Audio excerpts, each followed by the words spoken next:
Have you ever wondered what really happens when you grow old and find yourself completely alone?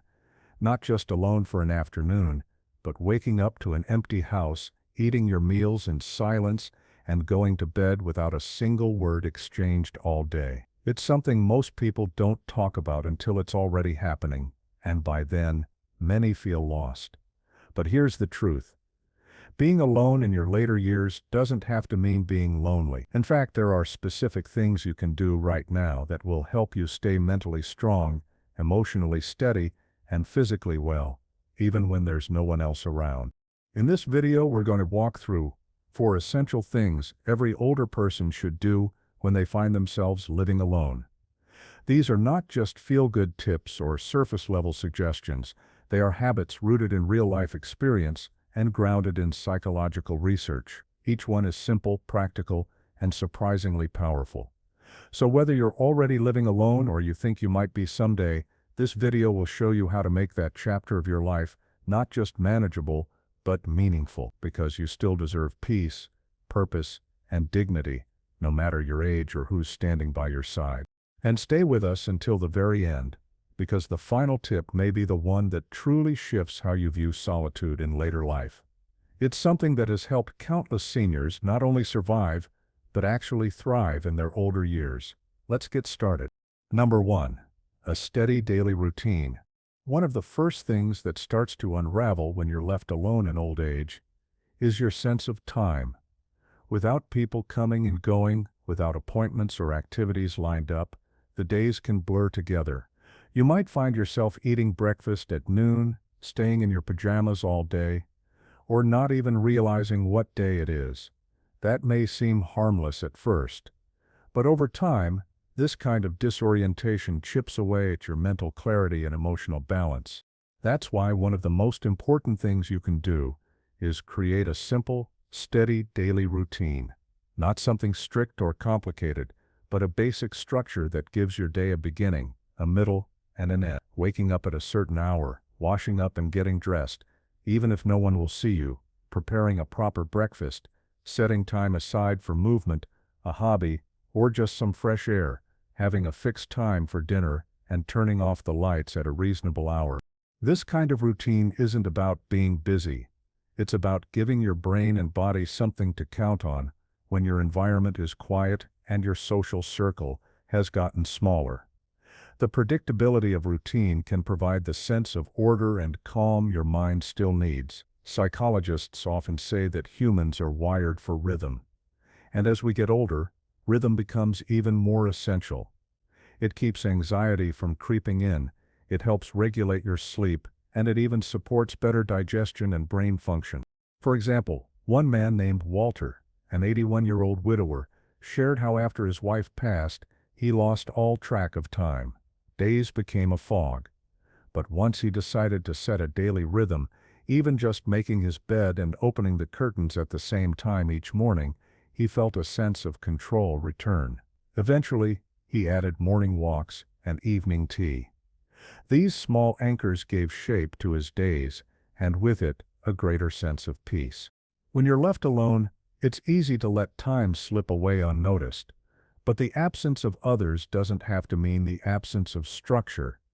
In fact, having a rhythm to your day is one of the most powerful tools you have to protect your mental and emotional health. It's a quiet kind of self-care that no one else may see, but you will feel it every single day. Number 2. Gentle movement for a stronger body and clearer mind. One of the hardest parts of growing old alone is how still life can become. You wake up, sit in one chair, move to another, maybe walk to the kitchen, then it's back to the chair. Hours pass without much movement, days pass without much energy, and over time your body begins to feel it. Your back stiffens, your joints ache, your balance weakens, and before long, even standing up feels like a task. But here's what many don't realize. You don't need a gym membership, a workout plan, or fancy equipment to stay active. What you do need is consistency and the willingness to keep your body moving, even in small, simple ways. Movement doesn't just protect your muscles and bones, it's also deeply connected to your mood, memory, and even how sharp your thinking stays as you age. Walking to the corner and back, stretching your arms while the kettle boils, standing up and sitting down 10 times in a row from your favorite chair, all of this sends a powerful message to your body. I still need you. In fact, studies have shown that light daily movement in older adults can lower the risk of depression, improve sleep, and even delay cognitive decline. That means staying active isn't just good for your heart or legs, it's good for your peace of mind. Take Eleanor, for example, a 78-year-old living alone in a quiet neighborhood. After her husband passed, she rarely left the house. Her knees began to ache. She felt tired even after resting. Then one morning, she decided to walk to her mailbox. The next day, she did it again. A few weeks later, she was walking the block. It didn't change her life overnight, but it gave her something to look forward to each morning. She said she felt more awake, less anxious, and proud of her body again. This isn't about becoming an athlete, it's about preserving your independence. When you keep your body active, you're not just stretching muscles, you're stretching time. You're giving yourself more years with more freedom, more days where you can rise from bed without help, make your own meals, water your own plants, and perhaps just as important, gentle movement connects you with the outside world. A walk around the block might mean seeing a neighbor, feeling the sun, hearing the birds. Those tiny moments matter. They remind you that even if you're living alone, you're still part of something larger. So move a little every day, not because someone's watching, but because you're still here, and your body, no matter its age, deserves to be used, respected, and cared for. If you're still watching this video and finding these insights valuable, please comment number 2 below to let me know you're here. And if you haven't subscribed yet, I recommend you subscribe and turn on the bell so you don't miss any videos. Your support helps us continue creating good content to inform and inspire you. Now let's move forward. Number 3. Meaningful connection in small, steady doses. When you grow older and live alone, the silence can be a strange companion. Some days it feels peaceful. Other days it feels like a weight on your chest. You might go hours, even days, without hearing your name spoken out loud. And even if you're someone who values independence, there's a point where too much isolation begins to chip away at your emotional well-being. But here's something many people get wrong. Staying connected doesn't mean you need a big group of friends or constant social activity. It doesn't mean forcing yourself into loud gatherings or trying to be the life of the party. It simply means making sure that in some small way, you're still reaching out and being reached. Even just a 5-minute phone call, a weekly check-in with a neighbor, or a warm chat with the cashier at your local store, these small moments of human interaction carry more emotional weight than most people realize. They remind you that you're still seen, still heard, still part of the world. There's real science behind this too. Studies show that older adults who maintain even light social contact have better immune systems, lower rates of depression, and even a reduced risk of developing dementia. That's not a coincidence. It's a reflection of how deeply we are wired to stay emotionally connected. Take Richard, 83, who lives by himself after his 2 sons moved out of state. For a while, he didn't speak to anyone, unless it was a medical appointment. Then one day, he left a note on a neighbor's door, offering to help with mail while they were out of town. That led to a friendly thank you, which turned into coffee on Saturday mornings. It wasn't anything dramatic, but it gave him something to look forward to, someone to talk to who cared.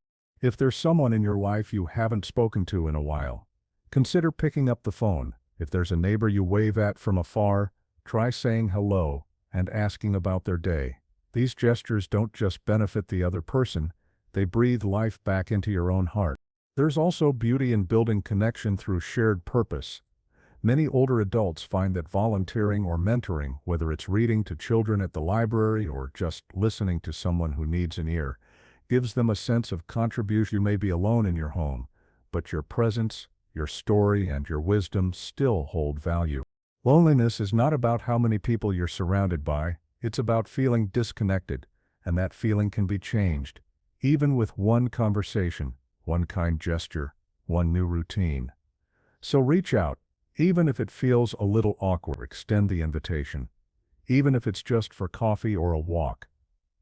Staying socially connected isn't about avoiding solitude. It's about making sure that solitude never turns into emptiness, because you deserve to feel close, needed, and remembered, no matter who you live with or without. Number 4. A personal purpose that gives you a reason to get up. There's a quiet danger in old age that doesn't get talked about enough. It's not just loneliness or physical decline, it's the loss of purpose. When the job ends, the house goes quiet, and people stop depending on you, it can start to feel like you're no longer needed, like the meaningful part of life is behind you. But let me tell you something important. That feeling is a lie. Purpose doesn't retire, and it doesn't disappear when others stop asking for your time. It simply changes shape, and when you're living alone, finding that new shape becomes one of the most powerful things you can do for yourself. Purpose doesn't have to be grand. It doesn't need applause. It just needs to matter to you. It could be something as simple as writing letters to your grandchildren, growing tomatoes in your backyard, keeping a journal, or restoring an old table. Maybe it's calling someone each morning just to check in, or recording your life story so your family knows where they came from. The key is that it gives you a reason to get up, to move, to think, to care. It adds structure to your days and a quiet kind of pride to your spirit. There's a man named Samuel, age 79, who lives alone in a small house in Michigan. After his wife passed, he struggled with a sense of emptiness. The silence felt endless. Then one morning, he found an old typewriter in his garage. He brought it inside, cleaned it, and started typing up memories, his time in the Navy, how he met his wife, the birth of his daughter. He didn't do it for anyone else, but by putting words on paper, he found peace, meaning, and slowly, the house didn't feel so empty anymore. Psychologists say that having a purpose, even a small one, is directly linked to better mental health, lower stress, and even longer life expectancy in older adults.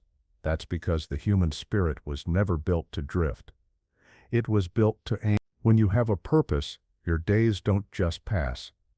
That means something. You're not just existing, you're contributing, even if it's just to your own sense of dignity. And here's something many people forget. Being alone gives you space to explore, to try new things without judgment, to spend time doing what you actually enjoy rather than what others expect. Maybe you've always loved music, but never had time to play. Maybe you've always wanted to learn how to paint, or cook something new, or read every book by a certain author. This is your time. You may live alone, but that doesn't mean your life has to be quiet inside. When you find a purpose that speaks to your soul, it fills your space with meaning, and that meaning, however humble or personal, is what keeps your spirit alive. So, if today feels quiet, ask yourself, what's one thing I can build, write, grow, share, or care for tomorrow? Not for anyone else's approval, but for your own sense of peace. Because when you find purpose in solitude, you transform it. You turn it into strength. If you're still watching this video and finding these insights valuable, please comment number 4 below to let me know you're here, and if you haven't subscribed yet, I recommend you subscribe and turn the bell so you don't miss any videos. Your support helps us continue creating good content to inform and inspire you. Now let's move forward. Final thoughts. Living alone in your later years can be one of the most challenging transitions in life. It can feel like the world has gotten quieter, smaller, and more distant. But it's also a time when, with the right habits and mindset, you can rediscover parts of yourself that were buried under years of busyness and responsibility. Maybe you saw a bit of yourself in today's video. Maybe you felt the weight of an empty house or wondered if you're the only one going through it. You're not, and more importantly, you're not powerless. Building a steady routine, staying physically active, connecting with others in meaningful ways, and finding a purpose that makes your days matter, these aren't just nice ideas. They're real tools. They're how you protect your spirit, guard your health, and make life feel full again, even when you're the only one at the table. So which of these 4 spoke to you the most? Which one do you already practice, And which one are you going to try starting tomorrow? Thank you for joining us today. We'd love to hear from you. Leave a comment below and share one thing you learned today and how you plan to use it in your life. Your thoughts are important to us, so don't hesitate to share them. Reading your comments gives us great motivation and encouragement. If you enjoyed this video and found it helpful, please like, subscribe, and share. Your support helps us continue creating good content to inform and inspire you. Thanks for watching, and we look forward to seeing you in the next video.